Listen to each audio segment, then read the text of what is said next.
Breaking breaking breaking ভারতের মরার উপর সম্ভবত এটাকেই খরার ঘা বলে। যেই ঘটনাকে কেন্দ্র করে ভারত পাকিস্তান যুদ্ধের দ্বারপ্রান্তে চলে গেল, নানান আয়োজন, দুই দেশ চলছে, বিশ্বজুড়ে কূটনীতিকদের সাথে কমিউনিকেশন চলছে, মহড়া টহরা চলছে, কিন্তু যারা এই ঘটনার মাস্টার মাইন্ড তারা কোথায়? আসলে এই ঘটনাটা কারা ঘটিয়েছে সেইটাই এখন শঙ্কা। তো এর মাঝখানে আবার ভারতের গণমাধ্যমগুলো যে নিউজ দিচ্ছে, তো এটা তো ভারতের জন্যই মরার উপর খরার ঘানা।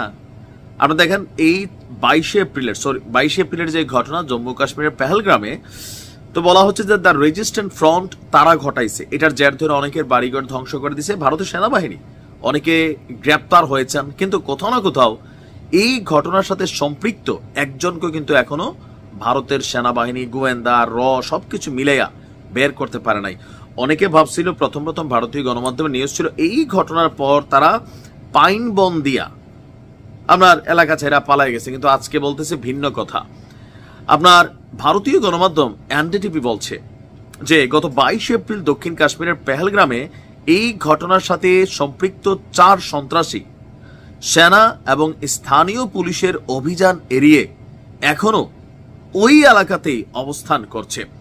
ভারতের জাতীয় তদন্ত সংস্থা এনআইএ বলছে সন্ত্রাসীরা সম্ভবত কোনো জঙ্গলে আত্মগোপন করে গোপন ডিভাইস ব্যবহার করে তারা যোগাযোগ মেনটেন করছে।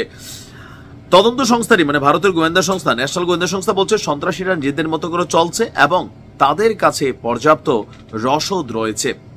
ঘন জঙ্গলে লুকিয়ে থেকে তারা এমন পদ্ধতি যোগাযোগ করছে যার জন্য বাইরের কোনো লজিস্টিক সহায়তার প্রয়োজন নেই।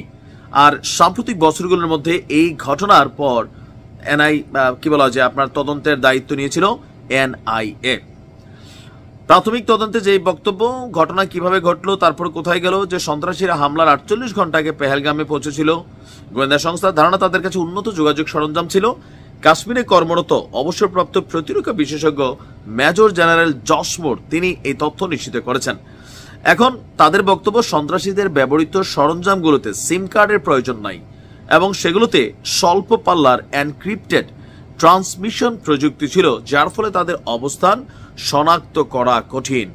তারা 3টি স্যাটেলাইট ফোন ব্যবহার করেছে বলেও গোয়েন্দাদের ধারণা, যা তাদের লুকিয়ে থাকতে সাহায্য করছে।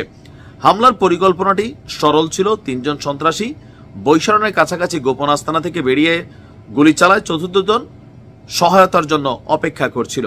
এখন বক্তব্য হচ্ছে এই যে ভারত দাবি করে নিজেদের কাছে এত প্রযুক্তি আছে, ইসরায়েল সর্বোচ্চ সহযোগিতা করতেছে, কিন্তু মানে এত কিছুর পরও আপনি ভাবেন 4 জন মানুষ তারা পুরা ভারতকে গোত্তা খাওয়াচ্ছে, পুরো ভারতের গোয়েন্দা মানে যা আছে প্রযুক্তি মানে পাচ্ছে না খুঁজে। তাহলে ভারত কি পরিমাণ ইনসিকিউর একটা অবস্থানে আছে নিরাপত্তার দিক থেকে।